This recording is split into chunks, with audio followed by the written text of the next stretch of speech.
This lesson is about the equation of planes and equations of lines. I'm going to construct the equation of a plane and do some basic examples. We're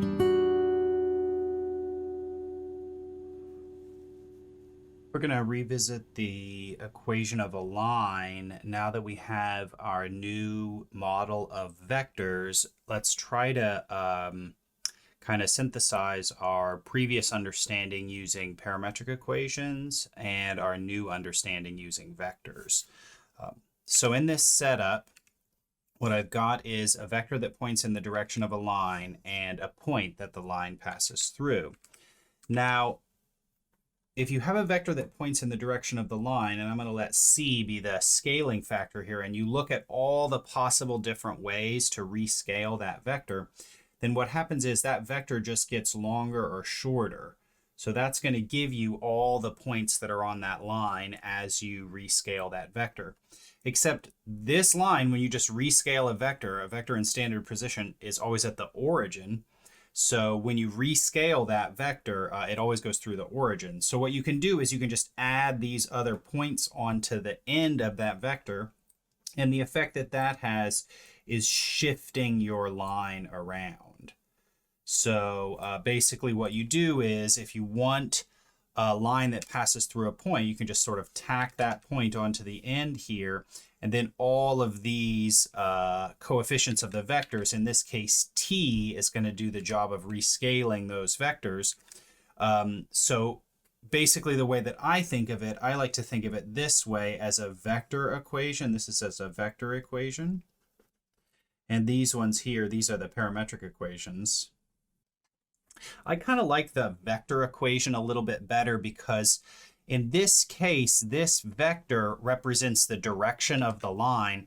And when you look at this vector equation, to me, this really looks like y equals mx plus b.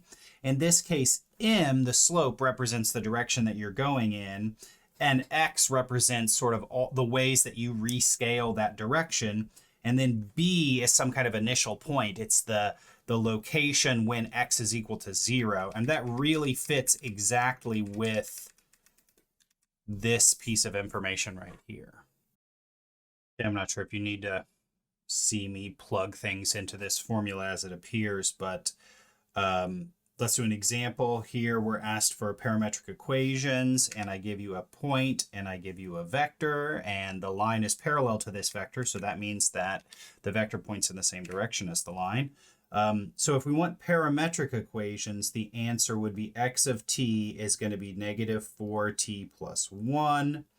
Y of t will be 5t plus 2. And z of t will be 6t plus 3. So it's really just plug and play here.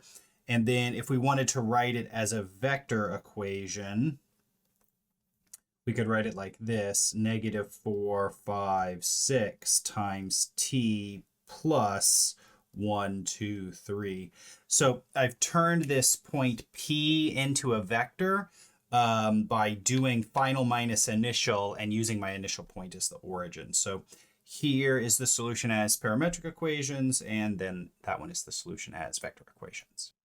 The equation of a plane is all about the normal vector. That's just something that you can put into your mind. Anytime someone asks you to write the equation of a plane, the first thing you should do is start looking for a normal vector.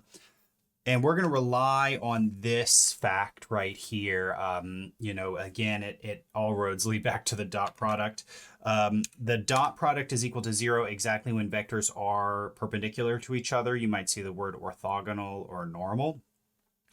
So we can use this to construct the equation of a plane. I have given us a normal vector, and I've given us the point x naught, y naught, z naught. Then I'll choose, let's just choose x, y, z to be a variable point. And then now that I have 2 points in the plane, I can construct a vector in the plane using final minus initial. Now I have a vector that's in the plane and a vector that's perpendicular to the plane, so their dot product must be equal to 0. So n dot v equals 0. So let me just expand this. So n is the vector a, b, c, and v is the vector x minus x naught, y minus y naught, z minus z naught. And since they're perpendicular, their dot product must be equal to 0. So I'll put the little dot product there. So now I'll just use the definition of the dot product, and this gives us the equation of a plane. So that's it. We've done it. Constructed the equation of a plane. So this is really useful, and it's another commercial for the dot product. It's a really great operation. It allows us to write the equation of planes really easily.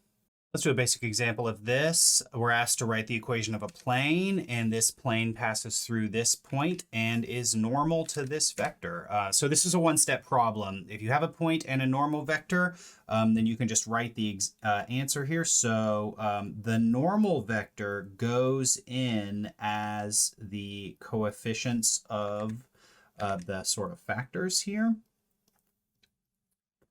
Z minus 3 equals 0. It's really tempting for students to forget that equals 0 part. We get so caught up in the math, we forget that all of this is built on the dot product. So please remember to put that equals 0 at the end of your equation of a plane. Save yourself some points on a test. So let's look at this because this is kind of cool.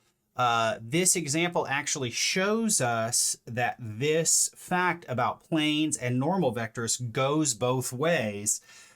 Here is the normal vector, and there it is as the coefficients inside the equation of a plane. So we can actually use that going the other direction. If somebody gives us the equation of a plane, it's really easy. We can immediately read off what the normal vector is. Here I'm asked to write the equation of a line that is perpendicular to this plane and passes through this point. So we're going to use that little trick about pulling out a vector that is perpendicular to the plane. So if you're given the equation of a plane, you can always pull out a normal vector just literally by reading off the coefficients. So that's really fantastic. Now, this line is supposed to be perpendicular to the plane, and this vector is perpendicular to the plane. That means that this vector points in the direction of the line.